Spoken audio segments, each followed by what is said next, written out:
Hello everyone, ओम नमः शिवाय and welcome back to the channel.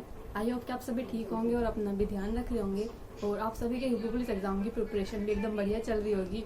और आज हम बताने वाले हैं कि हिंदी के इम्पोर्टेंट टॉपिक्स क्या हैं। और अगर मैं बात करूँ हिंदी साहित्य का जो इम्पोर्टेंट पार्ट है या हिंदी साहित्य के जो इम्पोर्टेंट टॉपिक्स हैं वो मैंने आपको इससे पहले वाली वीडियो में बता दिए थे।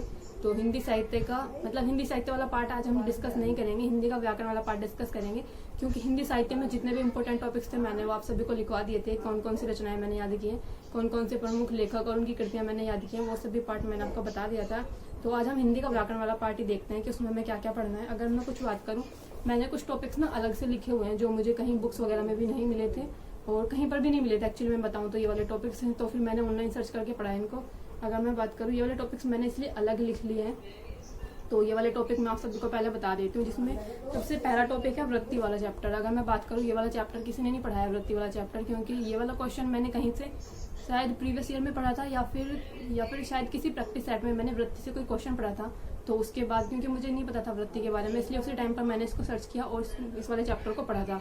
तो इसलिए मैं आप सभी को भी बता रही हूँ, वृत्ति वाला चैप्टर ना एक बार पढ़ लेना। ज़्यादा बहुत बड़ा नहीं है, छोटा सा ही है, सिर्फ वृत्ति के बारे में बताया हुआ क्या होती है वृत्ति और कितने प्रकार की होती है। जैसे वृत्ति 8 प्रकार की होती है। एग्जाम्पल मैं आपको बता देती हूँ 1-2। जैसे आज्ञार्थक वृत्ति होती है, सामर्थ्य सूचक वृत्ति हो गई और इच्छार्थक वृत्ति हो गई। और सेकंड अगर टॉपिक की बात करूँ वो होता है पक्ष यानी कि एस्पेक्ट, जिसमें पक्ष या एस्पेक्ट जो होता है ये 7 प्रकार का होता है। जैसे कि आरंभ द्योतक पक्ष, प्रगति बोधक पक्ष और पूर्णता बोधक पक्ष। तो ये वाला चैप्टर भी मुझे कहीं पर नहीं मिला था और इससे ये वाला क्वेश्चन भी जो है पक्ष से जो क्वेश्चन था ये मैंने किसी प्रैक्टिस सेट में सोल्व किया था, तो मुझे नहीं पता था कि पक्ष क्या होता है। तो इसलिए मैंने ये वाला चैप्टर भी ऑनलाइन पढ़ा था, आई थिंक यूट्यूब से पढ़ा था। तो ये 2 चैप्टर्स थे कुछ जो अलग से मैंने पढ़े हैं, जो किसी भी टीचर्स ने नहीं कराए हुए हैं, ना ही तो RW तो किसी टीचर्स ने कराए हुए हैं, क्योंकि मैंने नवीन सर की 40 क्लासेस ली हैं और ममतेज सर की क्लास भी मैं ले रही थी। अभी फिलहाल तो नहीं ले रही हूँ क्योंकि अभी मैं अपनी बुक से प्रैक्टिस कर रही हूँ, लेकिन उसमें भी किसी ने नहीं पढ़ाया। तो ये कुछ चैप्टर्स हैं जो किसी भी टीचर्स ने नहीं पढ़ाए हैं, लेकिन ये इंपॉर्टेंट है और इनसे क्वेश्चन बन सकता है। तो इसलिए मैं ये वाले चैप्टर आप सभी को बता रही हूँ। इसके बाद तीसरा चैप्टर है जो मैंने अलग से पढ़ा है, वो है तत्पुरुष समास के उपभेद। जैसे मैं बात करूँ नया तत्पुरुष, प्रादि या गतिक तत्पुरुष, उपपद तत्पुरुष और अलूक तत्पुरुष। तो 4 हो गए ये जो कि हैं तत्पुरुष समास के उपभेद, 4 प्रकार के हो गए। इनसे भी क्वेश्चन बन सकता है, तो इस वाले को याद कर लेना। और अगर मैं बात करूँ हिंदी से रिलेटेड कुछ आर्टिकल भी याद करने हैं हमें, जितने भी आर्टिकल होते हैं हिंदी से रिलेटेड कि कब संविधान में संशोधन होकर क्या क्या हुआ, और हिंदी से रिलेटेड जितने भी आर्टिकल होंगे वो याद कर लेने हैं। और उसके बाद अगर मैं बात करूँ हिंदी से रिलेटेड जितने भी इंपॉर्टेंट डेट्स होती हैं, जैसे कि अंतर्राष्ट्रीय हिंदी दिवस कब मनाया जाता है या राष्ट्रीय हिंदी दिवस कब मनाया जाता है, ये सब भी हमें याद कर लेना है। और अगर मैं बात करूँ उसके बाद नेक्स्ट टॉपिक है वो है भाषा का आरोही अवरोही क्रम, हमें याद कर लेना है। भाषा का एक निश्चित क्रम होता है कि पहले भाषा आती है, फिर विभाषा, फिर जो होती है बोली आती है, किस तरह से। तो ये वाला क्रम हमें याद कर लेना है। इसके बाद 2 क्रम होते हैं, इसके लिए आरोही क्रम होता है, एक अवरोही क्रम होता है, दोनों याद कर लेना। और इसके बाद बात करूँ एक लैंग्वेज का भी क्रम मान लेते हैं, जिसको जैसे संस्कृत से पाली निकली, पाली से प्राकृत निकली है, फिर अपभ्रंश निकली, फिर अवध निकली, फिर प्राचीन हिंदी, फिर आधुनिक हिंदी। और जो आने वाले टाइम में जो यूज होगी वो होगी इंग्लिश, जो कि होगी इंग्लिश के ज्यादा वर्ड वाली, अधिकता वाली, मतलब हिंदी। यानी कि हिंदी के अंदर जब हम बहुत ज्यादा इंग्लिश का यूज करने लगेंगे तो वो वाली लैंग्वेज इंग्लिश बोली जाएगी।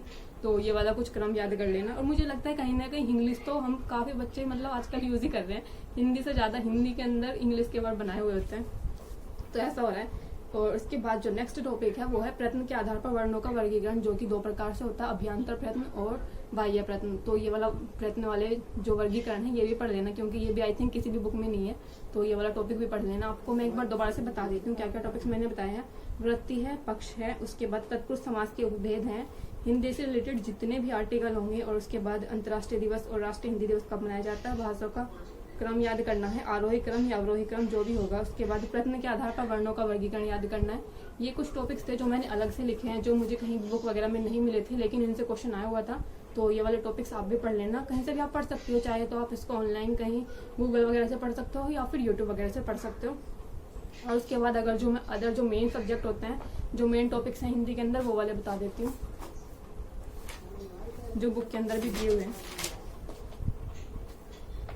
तो हिंदी के इतिहास के बारे में तो हमें ज़्यादा नहीं जाना है, क्योंकि हिंदी का इतिहास और हिंदी का जितना भी साहित्य वगैरह वाला पार्ट था हम पहले वाली वीडियो में डिस्कस कर चुके हैं। इसके बाद वर्ण पढ़ने हैं, वर्णों का उच्चारण स्थान, इनसे तो जरूर क्वेश्चन आता है और थोड़ा कंफ्यूजन भरा भी होता है इनसे क्वेश्चन, तो ये वाला पार्ट जरूर पढ़ लेना, वर्ण और उनके वर्णों का स्थान।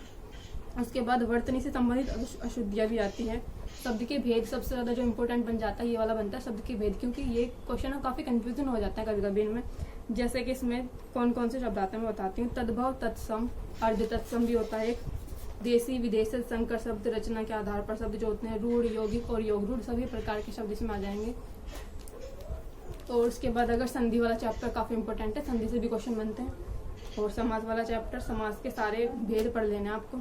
और समास में ये भी जरूर याद कर लेना कि कौन सा पद प्रधान होता है, कौन से समास में कौन सा पद प्रधान होता है। और उपसर्ग और प्रत्यय भी याद करने हैं।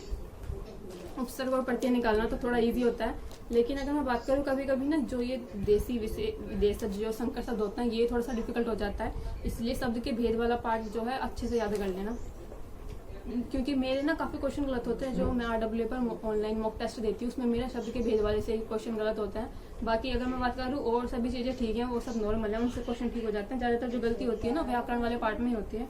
तो उसके बाद पर्यायवाची शब्द याद करने हैं और विलोमार्थक शब्द याद करने हैं। अनेकार्थक शब्द, विलोम शब्द याद करना, अनेकार्थक और पर्यायवाची, ये सारे तो ईजी होते हैं। और समोच्चारित, भिन्नार्थक शब्द, ये वाले जो शब्द होते हैं, दो जिनका उच्चारण समान होता है लेकिन अर्थ अलग अलग होता है, ये वाले इतना इम्पोर्टेंट हो जाते हैं और जरूर इससे क्वेश्चन आता है।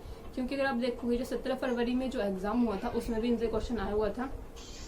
और वाक्यांश के लिए एक शब्द भी पढ़ना है। और हिंदी व्याकरण में जो सबसे इम्पोर्टेंटली जो पार्ट आता है, अब आता है संज्ञा, सर्वनाम और कारक वगैरह, विशेषण, क्रिया, वाच्य, काल, अवयव, निपात, जितने भी होते हैं ये हिंदी व्याकरण में तो सभी इम्पोर्टेंट है। जिसमें संज्ञा, सर्वनाम, लिंग को पहचानना और बहुवचन, एकवचन हिंदी में कितने होते हैं, संस्कृत में कितने होते हैं, और कारक, सर्वनाम, विशेषण, क्रिया, वाच्य, काल, अवयव और निपात।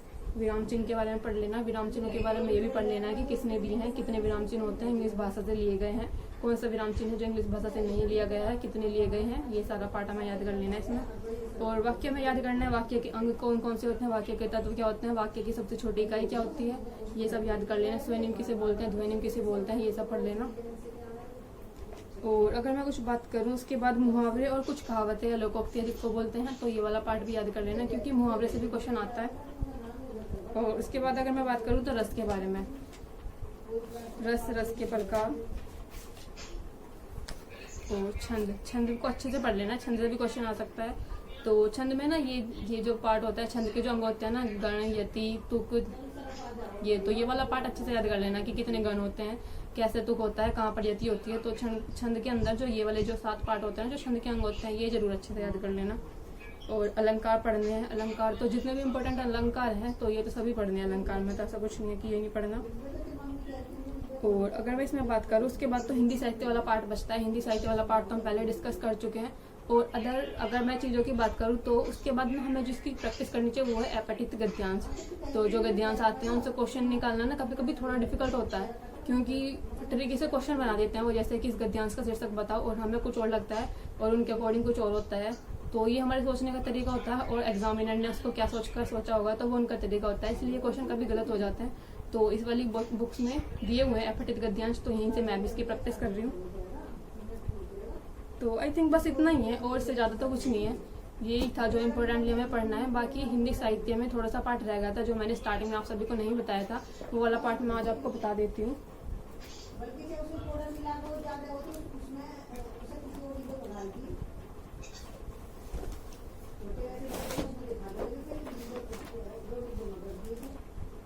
पिछले वाला जो व्लॉग था जिसमें मैंने हिंदी साहित्य के बारे में बताया था, उसमें मैं कुछ कवि और उनके लेखकों के नाम बताना भूल गई थी जो काफ़ी इंपॉर्टेंट है। तो जैसे कि दलपति विजय जी की याद कर लेना, जो कि खुमान रासो है, नरसिंह भाट की, चंद्रबरदाई जी की। और मतलब मैं आपको एक मिनट वो बता देती हूँ, एक काम करते हैं कृतियाँ बता देती हूँ। जैसे खुमान रासो, विजयपाल रासो और पृथ्वीराज रासो, बिसल देव रासो, जयचंद्र प्रकाश, या कुछ आदिकाल की कृति हैं। ये वाली काफ़ी इंपॉर्टेंट है क्योंकि सर ने भी जो पढ़ाया था, नवीन सर ने आई थिंक, तो उन्होंने बोला था कि आदिकाल की रचनाएं मुख्य रूप से मतलब याद कर लेना। तो जयचंद्र प्रकाश, जयमंग, जस चंद्रिका, पदावली, कीर्तिलता, कीर्तिपता का ये भी याद करनी है।